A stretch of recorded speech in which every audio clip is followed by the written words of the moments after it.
What's going on, everybody? Welcome to the Halloween special of the Mad Good Knicks show. We got Gorilla, we got Spider-Man, and we got a COVID patient. Here we go. Oh, damn. Here we go. The New York Knicks, in other news, are good. Like, really good. Really good. I'm really happy about being a New York Knicks fan, and Are you done and fascinated by this gorilla? This is a nice gorilla.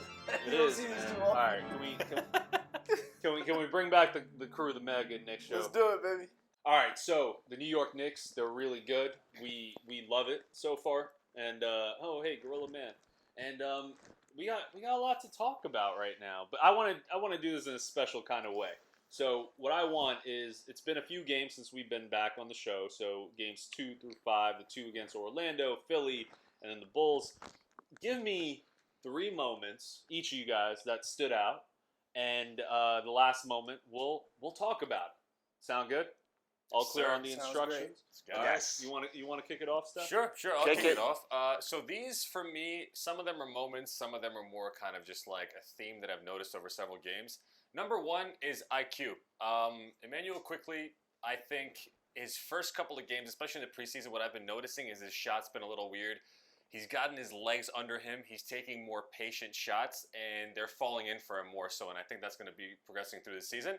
The second thing is how evenly distributed a lot of the scoring is, right? We're noticing games 2 through 5, a lot of players ended up being in double digits. A lot of players ended up scoring, right? It's not skewed towards the starting lineup or whatever the case is. And then the third thing is, and I mentioned it in the previous segment, was we're top 10 in rebounds, assists, and points. So we're second in points per game in the league.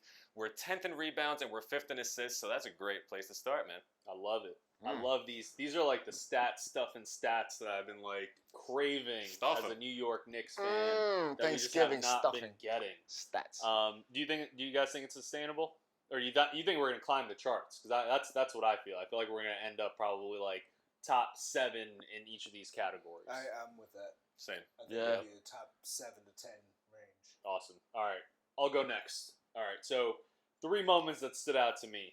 These are specific moments too. So first and foremost, 24 3-pointers made versus Orlando. How could this not be on our list? Because this is the first time in franchise history that we've done that. And strong feeling across the board. I think you all agree we're probably going to break that NBA record. Fingers crossed. 29. This is an ambitious team. Number 2 moment, IQ taking Maxi's ankles.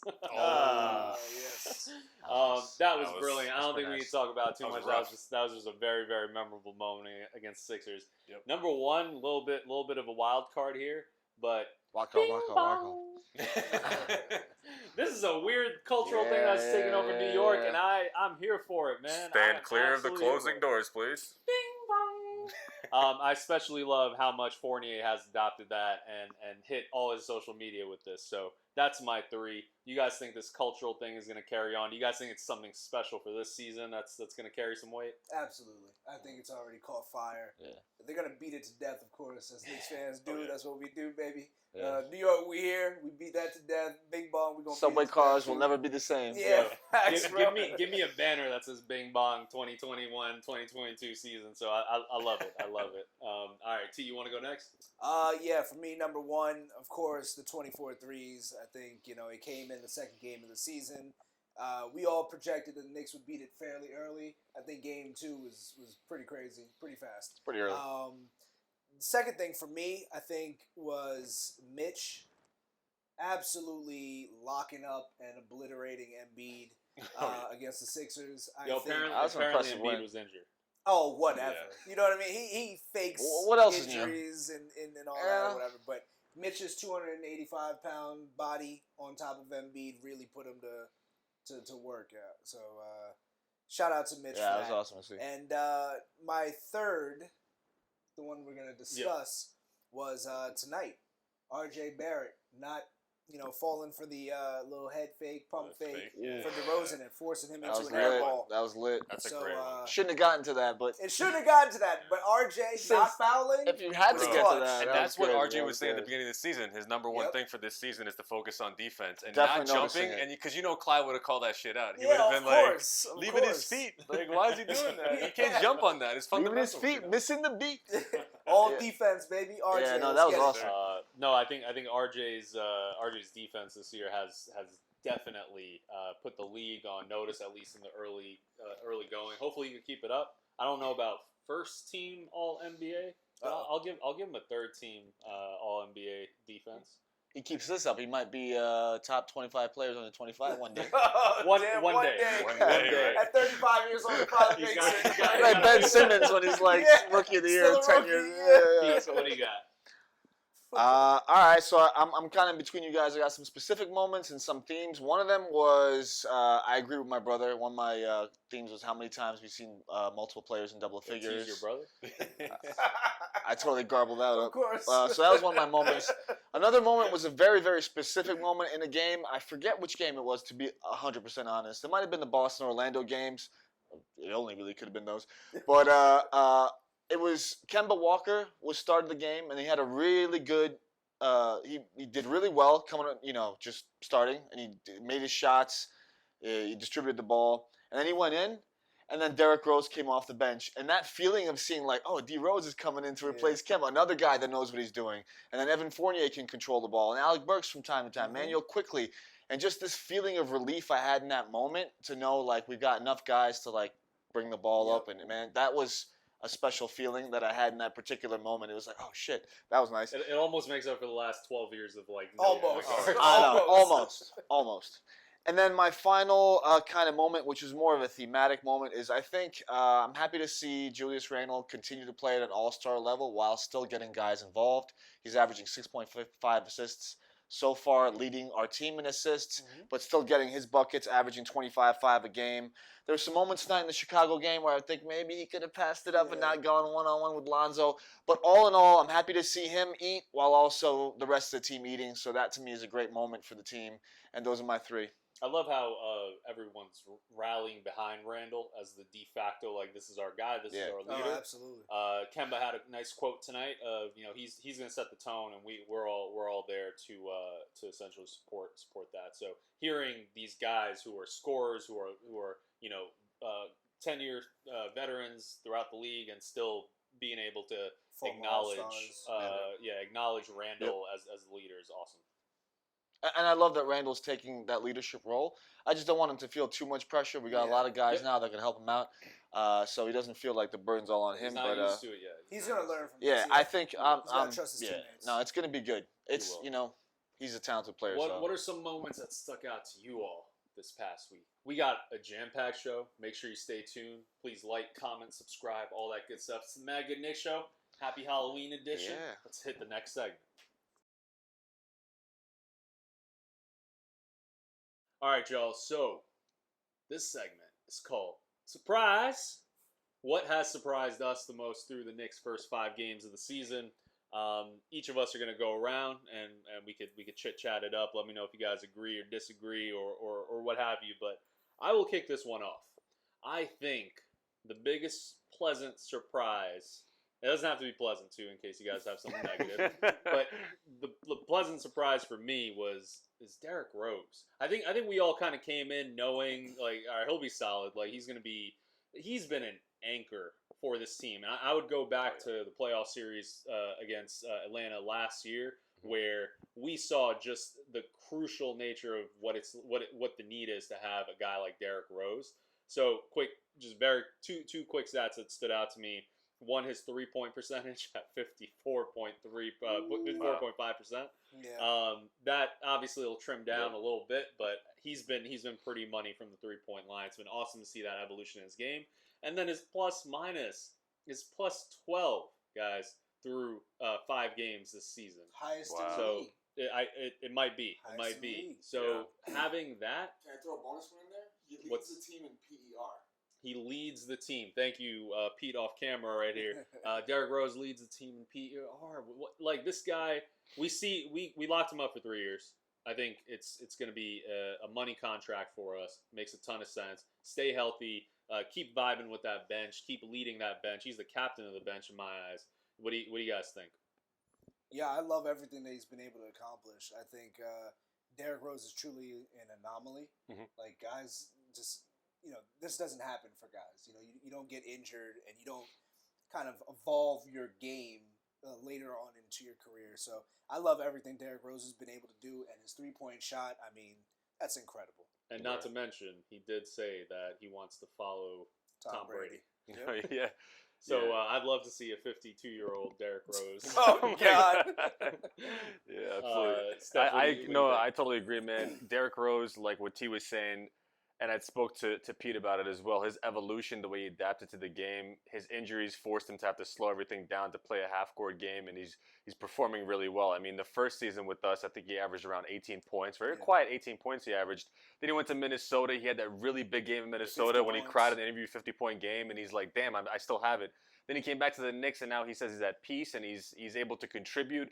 And you know what I really like about him is that he's not the type of person who's like, you know what, I'm an MVP. I need to, I can't get off the bench. I have to be with the starters, and I'm not going to take anything else. He's taking one for the team, right? And he's playing his role and playing his system, and I love that. Gotta love it. T, what do you got?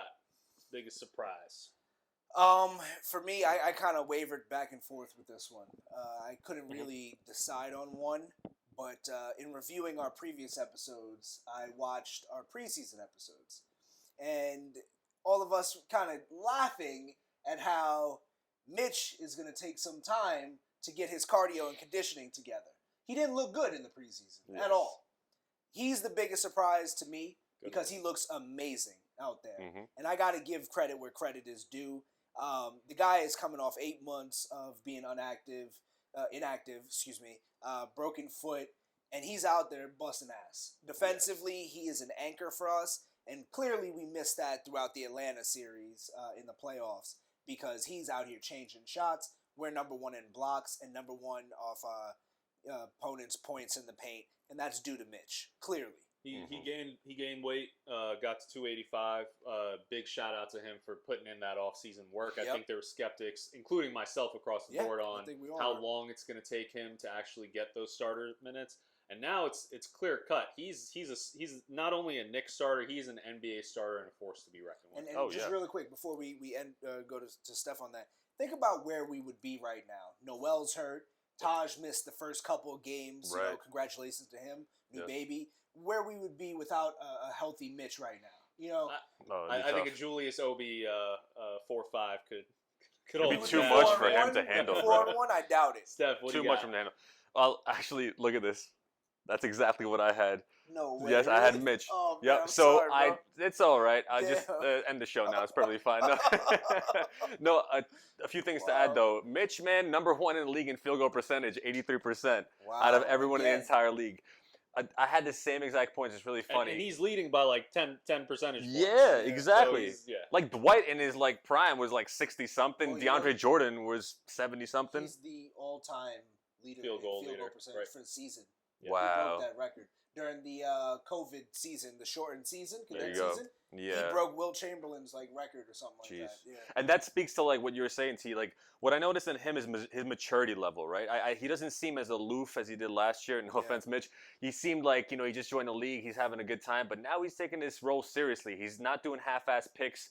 And the other thing that I wanted to mention was that he moves with a purpose, right? He gets to his spots. He sets the right picks. And I noticed tonight in the game against Chicago, I think he was setting a pick. Lonzo was playing D on Kemba or something like that. And you see how it delays Lonzo coming off that. And the point guard is free now to kind of either do a Euro step to pass it out. So those picks, it starts at the top, man. It starts from the beginning of the play. And Mitch taking it seriously and playing with authority and not being lackadaisical, I think is great to see for a guy like that. I think we need to speak on Mitch more. Clearly, the stats don't tell the full story. No. The stats will come. None of it has been pretty, right? It's literally the eye test of what he's done on the court. Like you said, that was an excellent point about what he did off the pick. Yep. Freeing up your guy, that makes everybody's job easier. We didn't have that last season. Yeah, big ups to Mitch on that. Another 7'3", something like that. Another 7'3" individual who shall not be named. But in any case, Voldemort. tell us what your biggest surprise was of the season. So we got Derrick Rose, we got Mitchell Robinson ×2, the anchor of our defense. Yeah, we got more show to come. So stick around.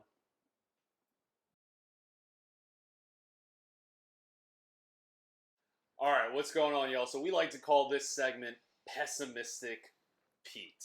This guy. As the in-house pessimistic man. That's right. Pessimistic Pete has some pessimistic problems with the New York Knicks. So Pete, let's hear them and then we'll discuss them. Well, I think it's a perfect time to bring in Pessimistic Pete because we are 4-1 as of this recording.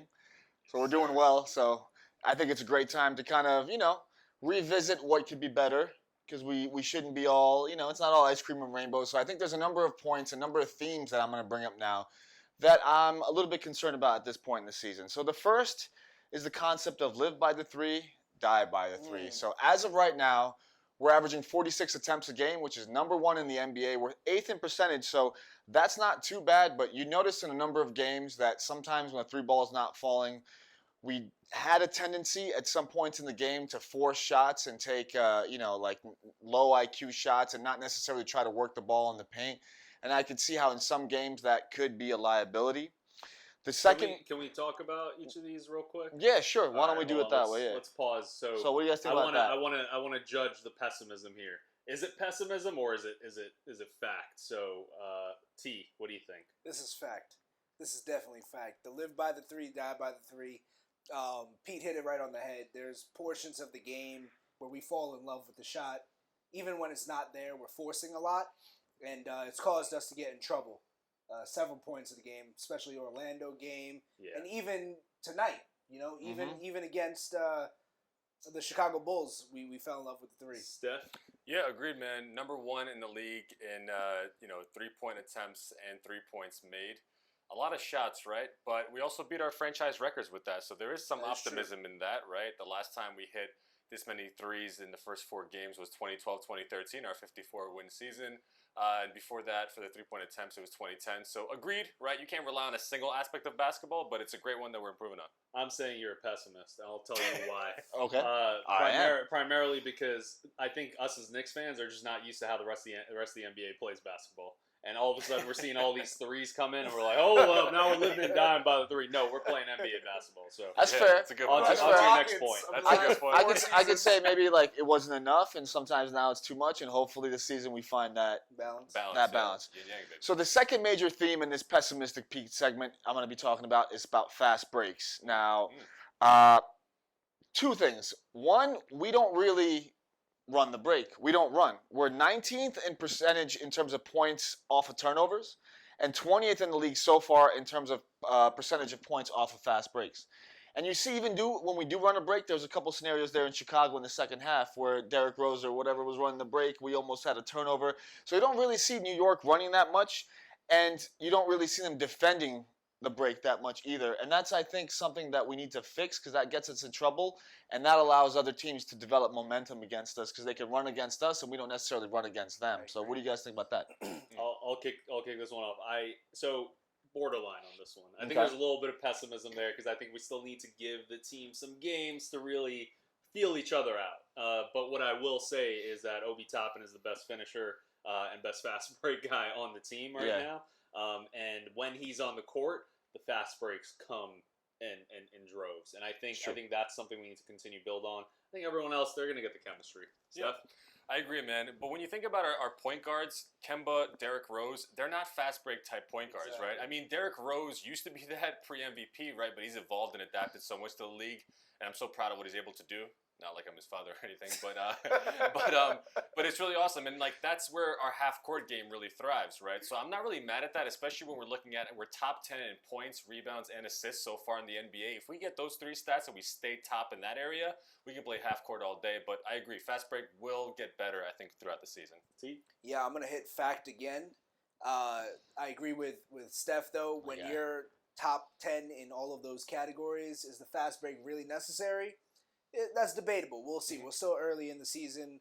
We have a lot of games left. But we do have 2 players, and only 2 players, who excel in filling out the gaps and filling in the lane. That's Obi Toppin and R.J. Barrett. Yep. So those are the two guys that you look for in a fast break. Obi is far superior. He's a better finisher. Mhm. But R.J. still fills in the lane quite well. But only two guys, so I'm not expecting much, if at all, fast breaks this season. RJ had a couple of nice breaks tonight against Chicago where he actually finished strong, and I was finishing through contact. That was awesome to see.